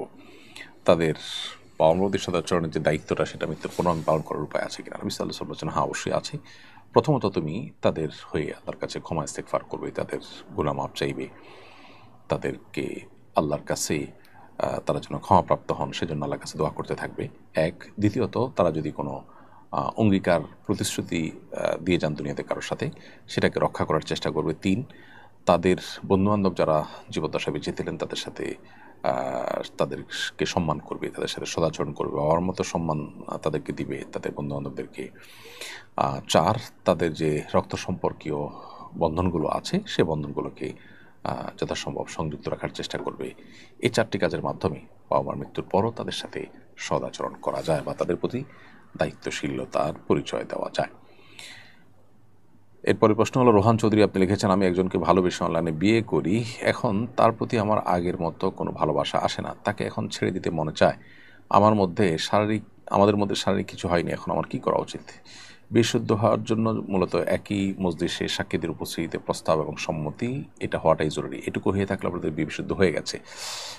আর বিশুদ্ধ যদি হয়ে যায় তাহলে সেক্ষেত্রে স্বামী স্ত্রী হিসাবে পরস্পরের প্রতি সব পাওনা, অধিকার, কর্তব্যগুলো সব সাব্যস্ত হয়ে যাবে। আর যদি এরকমটি না হয় তাহলে সেক্ষেত্রে সেটা বিবাহ বিশুদ্ধ হয়নি। অতএব অনলাইনে বিয়ে করেছেন বলতে কি সেটা আমি বুঝি না। একটা মজলিসে উভয়ের উপস্থিতিতে 2 জন সাক্ষীর সামনে প্রস্তাব সম্মতি, এটা হলে সেটা বিশুদ্ধ হবে। বিবাহ সেটাও আরও বিভিন্ন শর্ত সাপেক্ষে, যেমন মেয়ে তার অভিভাবক সম্মত আছে কিনা সেটার উপরেই ডিপেন্ড করবে, কারণ সংখ্যাগরিষ্ঠ ইমামদের মতে অভিভাবকের সম্মতি ছাড়া মেয়েদের বিয়ে বিশুদ্ধ হয় না। অতএব অনলাইনে দুজনের সাথে আপনার প্রস্তাব সম্মতি অনলাইনে চ্যাটিংয়ে পাঠালেন বা একজন আরেকজনকে বললেন, আর এটার স্ক্রিনশট কাউকে দেখালেন আর সাক্ষী হয়ে গেল তারা, বিবাহটা এরকম হয় না বা বিয়ে বিশুদ্ধ হবে না। এমনি তানভীর হাসান শিমুল লিখেছেন, আমার স্ত্রী মারা যাওয়ার 1 মাস আগে আমাকে বলেছিল সে তাড়াতাড়ি মারা যাবে এবং আমাকে ওয়াদা করতে বলে যাতে আমি আর বিয়ে না করি, এখন আমার করণীয় কি? আপনি যদি ওয়াদা করে থাকেন তাহলে ওয়াদাকে পরিপূর্ণ করার চেষ্টা করবেন। কারোর জন্য বিয়ে করা যদি ফরজ পর্যায়ে না হয় তাহলে সেক্ষেত্রে স্ত্রীর প্রতি আপনার ওয়াদা, মুসলমান যে ওয়াদা করে সেটাকে রক্ষা করার চেষ্টা করবেন। আর যদি আপনি নিরুপায় হন, যে স্ত্রীর কথা শুনতে গেলে আপনি গুনাহে লিপ্ত হয়ে যেতে হবে সেরকম পর্যায়ে চলে আসে, তাহলে সেক্ষেত্রে নিরুপায় হলে আপনি ওয়াদা ভঙ্গ করতে পারেন। একান্ত নিরুপায় না হলে ইমানদারের ওয়াদা ভঙ্গ করা উচিত নয়। এমনি নূর আলম আপনি লিখেছেন, আমি স্কুলে পড়ি, আমাদের একজন শিক্ষক ভালোভাবে পড়ান না, এ ব্যাপারে যদি হেড স্যারের কাছে অভিযোগ করি এটা গীবত হবে কিনা? না, এটা গীবত হবে না, বরং গাফিলতি করছেন শিক্ষক এরকম হলে কর্তৃপক্ষের কাছে অভিযোগ করাটা বরং আপনার কর্তব্যের অংশ, এটা নিষিদ্ধ গীবত নয়। এমনি মাসুম বিল্লাহ আপনি লিখেছেন, দয়া করে আমার প্রশ্নটা নিন, আমি নামাজের অধিক মনোযোগী হওয়ার জন্য চোখ বন্ধ করে নামাজ পড়ি, এতে আমার সত্যি মনোযোগ বৃদ্ধি পায়, এদিকে আমার নামাজ হচ্ছে। চোখ খুলে সাধারণ অবস্থাতে নামাজ পড়তে হবে, কিন্তু কারোর যদি চোখ বন্ধ করলে নামাজে মনোযোগ বেশি হয় তাহলে সেক্ষেত্রে সেটা করতে পারেন তিনি। সাইমা আক্তার শেলি আপনি লিখেছেন, আমার স্বামী আমাকে বাপের বাড়ি যেতে দেয় না, মাকে ভুলে যেতে বলে, কিন্তু কিছুদিন পর পর মাকে দেখতে ইচ্ছা হয়।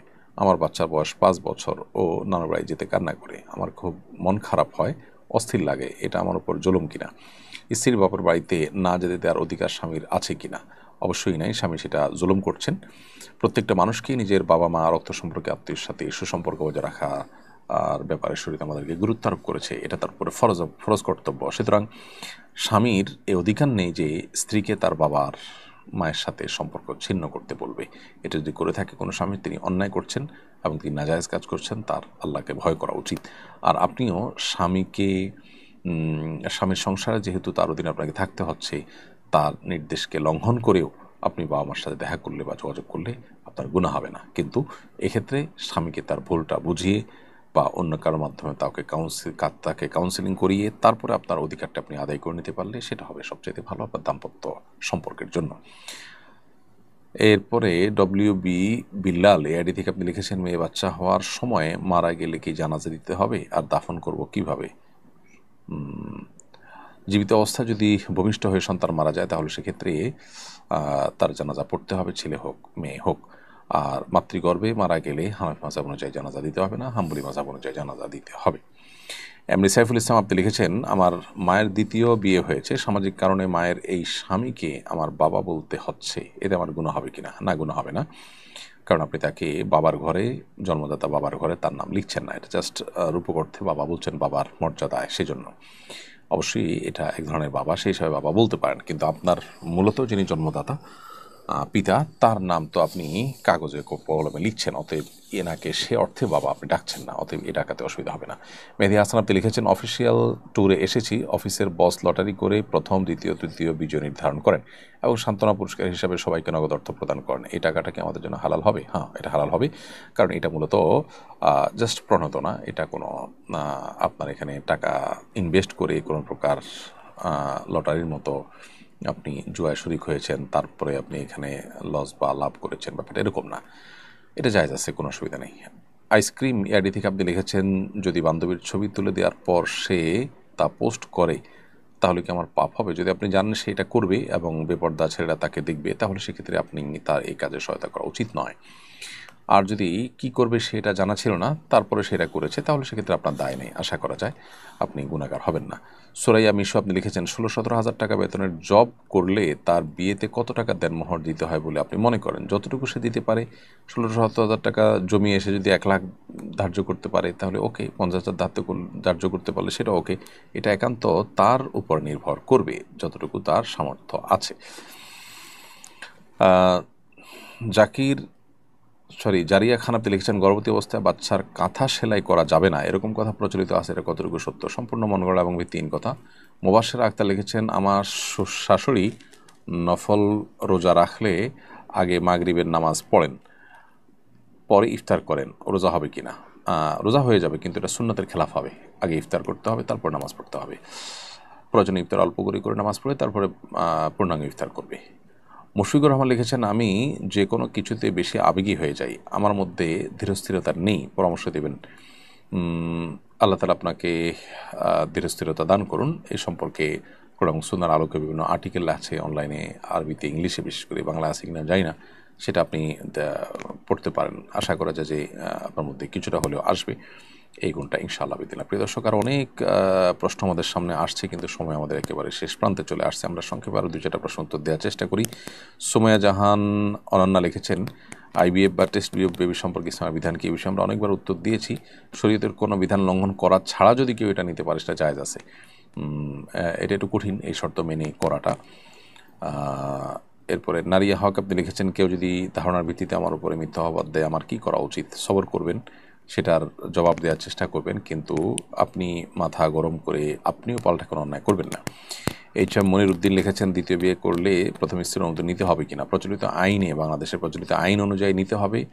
না হলে বাংলাদেশের আইন অনুযায়ী আপনি সাথেযোগ্য অপরাধ হয়তো করেছেন বলে তারা বিবেচিত করবে, কিন্তু শরিয়ার আইনে বিবাহ বিশুদ্ধ হওয়ার জন্য প্রথম স্ত্রীর অনুমোদন শর্ত নয়। রওজা মোবারকি মোবারকা বাসন্তী এই আইডি থেকে আপনি লিখেছেন, স্ত্রীর হক আদায় না করলে, অধিকার না দিয়ে দাসীর মতো আচরণ করলে সে স্বামীর পরিণতি কি হতে পারে? জালেমের যে পরিণতি তারও সেই পরিণতি, আর জালেমের ঠিকানা জাহান্নাম এবং জুলুম বহুমুখী অন্ধকার হয়ে কিয়ামতের দিন মানুষের সামনে আপতিত হয়। ইমতিয়াজ ইসলাম তাওহিদ লিখেছেন, অনেকেই তেলাপিয়া মাছকে জান্নাতি মাছ বলে, এটা কতটুকু সঠিক? সম্পূর্ণ মনগড়া ভিত্তিহীন কথা। জান্নাত মির্জা লিখেছেন, দাঁত ক্যাপ করার ইসলামী শরীয়তের বিধান কি? অজু হবে কিনা? উত্তর হলো যে না, দাঁত ক্যাপ করলে অজু হবে, এতে কোনো অসুবিধা নেই এবং এটা করাও যাবে ট্রিটমেন্টের অংশ হিসেবে। প্রিয় দর্শক, দেখতে দেখতে আমরা অনুষ্ঠানের একেবারে শেষ প্রান্তে অনেক আগে আসলে পৌঁছে গেছি এবং সময় হয়েছে আমাদের বিদায় নেওয়ার। ইনশাআল্লাহ বিদিল্লাহ, আল্লাহ যদি তৌফিক দান করেন, আগামী সপ্তাহে একই সময় আপনাদের সঙ্গে আবারও দেখা হবে এই লাইভ অনুষ্ঠানে। সে পর্যন্ত আল্লাহ আমাদের সবাইকে ভালো রাখুন, নিরাপদ রাখুন, সুস্থ রাখুন, সেই দোয়া আরো বেকারের কাছে ব্যক্ত করে আজকে এখানে শেষ করছি। জাযাকুমুল্লাহ খাইর। আসসালামু আলাইকুম ওয়া রাহমাতুল্লাহি ওয়া বারাকাতুহু। আসুন্নাহ ফাউন্ডেশন, উম্মার স্বার্থে